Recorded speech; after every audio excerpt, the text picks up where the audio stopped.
Hey guys, hope you're all well. Today I'm going to be reviewing Saga Volume 1 by Brian K. Vaughan and Fiona Staples. Wow, just wow. This has got such an intense storyline. So pretty much the setting is like a galaxy that's a war between the moon and the planet of that moon, or the planet's moon. But they can't really kill each other without jeopardising the planet or the moon, you know, because they kind of need each other to coexist in the world. So they kind of take up fighting on other planets and in other areas, and it's desolating everyone. So pretty much the whole galaxy is in turmoil from this silly war that's going on. And the two main characters, whose names I've actually forgotten, I only really gather their names by like the second or third book or whatever. So yeah, these are the two main characters, and they are on opposite sides of the war. So one's from the moon and one's from the planet, and they fall in love and have a kid. So yeah, that is pretty much the setting. They're hunted down, basically a big manhunt, because, you know, they're not supposed to be friends, much less together with a child. So yeah, they've got all sorts of people hunting them down and trying to kill them.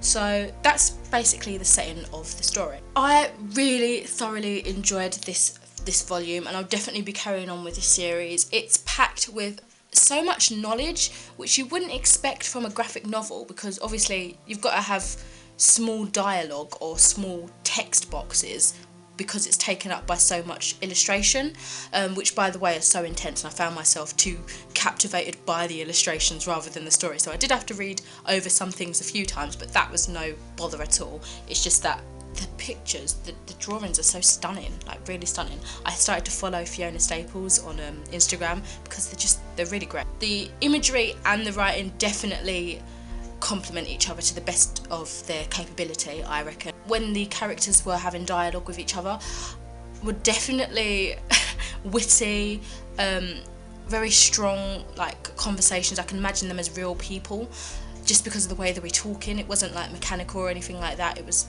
really like strong dialogue, like it was like they were real people. The story is action-packed from the get-go, so if you're into like fast-paced storytelling, then this is definitely something for you. I'm kind of in between. I like to have the story built up before it gets into the action, but this does this perfectly.